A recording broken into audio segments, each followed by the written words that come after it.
Shalom, this is Parsha Wisdom from YCT, and I'm Rabbi Dov Linzer. And I'd like to ask us the following question. It's about clothing. Does clothing disguise who we are?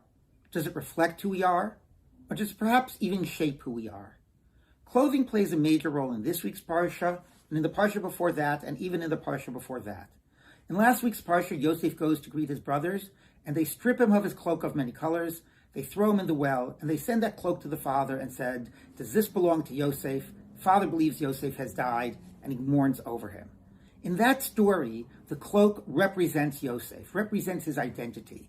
He's stripped of his identity. He is being driven from the family. You are no longer part of us. He's going to have to find a new identity.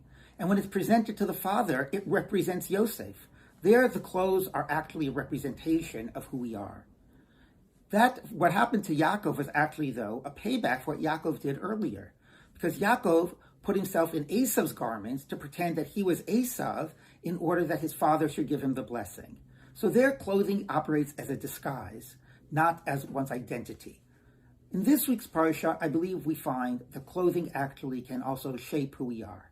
This week's Parsha opens up with Yosef being taken from the dungeon, and it says, and he was bathed, and he was given new clothes, and he was brought before Pharaoh. And if you're going to show yourself before Pharaoh, you have to look appropriate. You can't look like a slave. And there maybe clothing is just a proper way of presenting oneself to the outside world. But then it becomes a little bit more than that, because, and Pharaoh is ready to make Yosef the Viceroy. It says, he dressed him with the royal garments, with the royal necklace, and then he rode him through the city, and afterwards followed a name change. And he called his name Tzafnat Pa'aneach, an Egyptian name. You are no longer Joseph, you're no longer Hebrew, a Nar Ivri, as he was called earlier. You are now an Egyptian, Tzafnat Pa'aneach. And this name change followed from the change of clothing. It was this new identity that he was taking on that allowed him then to fully embrace that.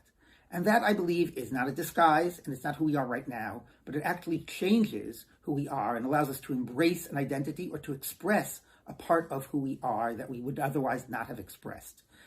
And social scientists actually have a term for this, and this is called enclosed cognition. And this means that the clothes that we wear not only impact how other people see us, it impacts how we see ourselves.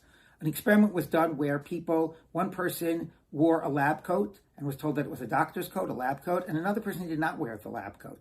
And they were asked a series of questions. And consistently, the person wearing the lab coat answered the questions more accurately, scored higher than the one who did not. We look at it makes us feel a certain way of ourselves. It brings about a part of ourselves, a professionalism, an attention to detail, gets our mind working in a different way. We start living up to the role that is communicated and the identity that is communicated through our clothing. And that's what happens in this week's Parsha as well. It allows Yosef to embrace a new identity. Now, nowadays, in the COVID era, I think about how we don't have that so much. We're always sort of in the same type of clothing, especially for those I'm talking who work at home. It used to be I would wear one type of clothing at home, another when I was out on a hike, another type of clothing I would go to the yeshiva, I'd go to work, I'd dress up in a jacket and a tie.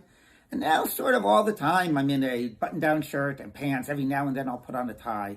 And what we have gone from is a way in which we've able to embrace different parts of our identity under different circumstances. And where now everything is sort of a mishmash. And I actually miss that. I miss being able to fully bring out, my rabbinic self when I'm dressed in my suit, to fully bring out my more family self when I'm dressed differently. And right now, I'm living in some middle space between those. And what I actually am looking forward to, God willing, the vaccine will come and we'll move on to getting into larger society. There's so many things to look forward to.